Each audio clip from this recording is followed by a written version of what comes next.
लेकर के 4 किलोमीटर तक यही हालत है रोड की। तो मेरी आज वाइफ ऐसी पड़ी हुई है, क्यों?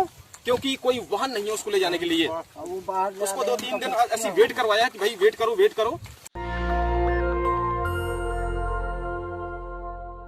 नमस्कार, मैं शंभू कुमार सिंह और आप देख रहे हैं नेशनल दस्तक। मैं रोज आपके लिए वो तमाम खबरें लाता हूं जो आपके लिए जरूरी है, जो आपके लिए सरोकार की खबरें हैं और जो इस देश को समझना चाहिए। तो सबसे पहले खबर भारत के मनुवादी मीडिया की। दीपक चौरसिया की छुट्टी हो गई है न्यूज नेशन से। दारू पीकर जिस तरह से उन्होंने रिपोर्टिंग की थी उसके बाद, लेकिन वही देश भर की जो मीडिया है, जो जातिवादी, मनुवादी, ब्राह्मणवादी मीडिया है, वो 5 राज्यों में बीजेपी के लिए खुलेआम बैटिंग कर रही है, खुलेआम लिख रही है, बोल रही है। लेकिन सवाल है कि एससी, एसटी, ओबीसी माइनॉरिटी के पास तो अपना टीवी अखबार है नहीं, तो वो इससे लड़ेंगे कैसे?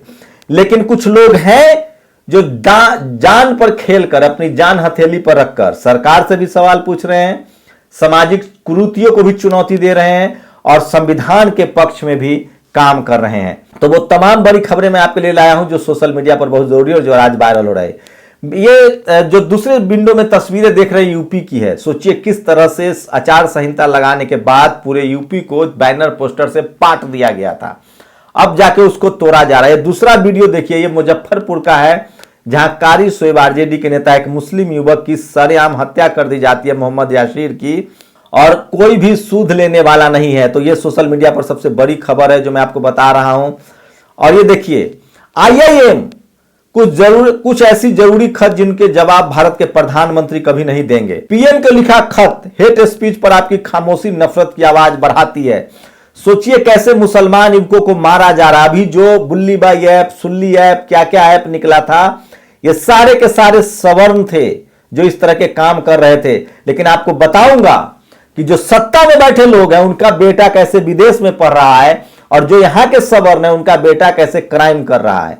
मैं एससी, एसटी, ओबीसी माइनॉरिटी से अपील करता हूं कि आप इस तरह के क्राइम में न फंसे, नहीं तो आपको बचाने वाला भी कोई नहीं मिलेगा। तो सब हेट स्पीच का नतीजा है। इसलिए IIM के छात्रों ने, अभी 183 छात्र और फैकल्टी ने लिखा है कि प्रधानमंत्री जी इस तरह के हेट स्पीच के खिलाफ अपनी आवाज उठाइए और बात कीजिए। और सबसे दुखद खबर है, कोई टीवी अखबार नहीं बताएगा, 25 लाख बच्चों ने स्कूल छोड़ दिया है। सोचिए क्या होगा इस देश के एससी, एसटी, ओबीसी माइनॉरिटी का, बहुजनों का। विद्या बिन गति गई, गति बिन मति गई, मति बिन व्यापार गया। जब तक आप पढ़ेंगे, सोचिए मैं एक मजदूर घर में पैदा हुआ, अगर नहीं पढ़ता लिखता तो आपकी समाज की बात कैसे उठाता? अगर आप पढ़ेंगे नहीं तो media, judiciary, bureaucracy, college, university में कैसे जाएंगे? पत्रकार कैसे बनेंगे? तो 25 लाख, इसमें कम ही संख्या में गैर सवर्ण होंगे। बहुजनों का सबसे, उत्तर प्रदेश, बिहार में घटे, राजस्थान में बढ़े। 1ली से 8वीं तक पढ़ने वाले बच्चे हैं, दक्षिण के राज्य कुछ बेहतर हैं। तो हिंदी पट्टी में जहां गाय गोबर गौमूत्र की राजनीति होती है, आपके 25 लाख बच्चे स्कूल से बेदखल हो गए हैं, स्कूल नहीं जा पाएंगे। अब आपको सोचना है कि आप क्या करेंगे। टिकैत ने योगी से कहा, अगर हिम्मत है तो चुनाव लड़ने की दी चुनौती, राम मंदिर पर कही यह बात। राकेश टिकैत ने साफ साफ कहा है कि मंदिर तो गांव के लोगों ने चंदा देकर बनाया। अगर राकेश टिकैत ने उनको कहा है कि वो अगर उनकी हिम्मत है तो चुनाव जहां से मैं कहूंगा वहां से लड़ ले। तो राकेश टिकैत खुला। और ये देखिए मीडिया के दम पर कैसे बीजेपी चुनाव लड़ रही है। दीपक शर्मा ने ये पेज शेयर किया है। देखिए, एक तरफ खाली कुर्सी, दूसरी तरफ हाउसफुल। अंबानी अडानी की थैली से लेकर एसडीएम, एडीएम की ताकत लगाने के बावजूद अगर कुर्सियां खाली रह जाए तो फिर दोस्त बेचारे कार्यकर्ता का क्या? शायद सीसी सुशील बाबू ने रैली पर पाबंदी ठीक ही लगाई, साहब को कुछ राहत तो मिली। देखें और शेयर करें। सोचिए, इसलिए यूपी में रद्द किया गया है ताकि इनको चुनाव न लड़ना पड़े। और इसीलिए सूर्य प्रताप सिंह ने कहा है कि बीजेपी यूपी का जो 5 राज्यों का जो चुनाव है उसमें मोदी के साथ Yogi, ED, IT, CBI, ECI, EOW, DM, SSP, Ambani के न्यूज चैनल, गुल्लू पत्रकार, राज का बिका हुआ मीडिया, ईमान बेच चुके संपादक, इन सब का गठबंधन है। और आज भी सोशल मीडिया पर जिस तरह से इंदौर में बीजेपी के 3 नेता पकड़े गए हैं, सेक्स रैकेट, अश्लील हरकत करते हुए, उनके वीडियो वायरल हो रहे हैं, तस्वीरें दिखाएंगे।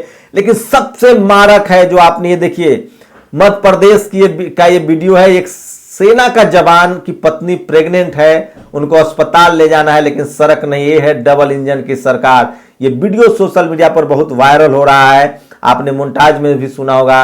इस वीडियो के लास्ट में भी इस जवान की पूरी तकलीफ सुन लीजिएगा। और एक बार फिर से लाठीचार्ज हुआ छात्रों पर, नौकरी मांग रहे युवाओं पर भाजी लाठी। अब प्रयागराज की खबर है ये, इलाहाबाद में सबसे ज्यादा बेरोजगारों पर डंडे चल रहे हैं। रैली रद्द होने से पहले 250 के करीब रैलियां कर चुके हैं योगी, और 290 सीट कम से कम वो कवर कर चुके हैं, तो ये भी बड़ी खबर है। और इसलिए तारिक अनवर चंपारनी ने लिखा है, विशाल झा, श्वेता सिंह, मयंक रावत, नीरज बिश्नोई एवं कृष्ण ठाकुर जैसे 7 मास्टरमाइंड है। बाकी इनके लठैत बने हुए ओबीसी और दलितों को कब समझ आएगा कि यह तथाकथित पढ़े लिखे सबर उनके दिमाग में ऑनलाइन नफरत और जहर फैला रहे हैं। तो मैं आपको बताऊंगा कि किस तरह से इनके बच्चे विदेश में पढ़ते हैं और आपके बच्चों को नफरत की खेती करवाई जा रही है। अमित शाह का बेटा बीसीसीआई सचिव, पीयूष गोयल का बेटा हार्वर्ड यूनिवर्सिटी, प्रकाश जावड़ेकर का बेटा बोस्टन यूनिवर्सिटी, राजनाथ सिंह का बेटा लीड्स यूनिवर्सिटी, प्रसाद का बेटा कार्नेल यूनिवर्सिटी, जितेंद्र का बेटा ऑक्सफोर्ड यूनिवर्सिटी, निर्मला सीतारमण की बेटी एनडब्ल्यू यूनिवर्सिटी में पढ़ रहे हैं। और आप लोग यहां नफरत का झंडा उठाते रहिए। मैं इसलिए बार बार कह रहा हूं कि सोशल मीडिया ही बहुजन मीडिया है, सोशल मीडिया ही सच्चा मीडिया है। और जाते जाते जो आपने मोन्टाज में वीडियो देखा था, सुन लीजिए एक जवान किस तरह से कह रहा है। मध्य प्रदेश में जहां 25 साल से बीजेपी की सरकार है, वहां सड़क के लिए एक जवान को सोशल मीडिया पर प्रार्थना करना पड़ रहा है। से लेकर के 4 किलोमीटर तक यही हालत है रोड की। तो मेरी आज वाइफ ऐसी पड़ी हुई है, क्यों?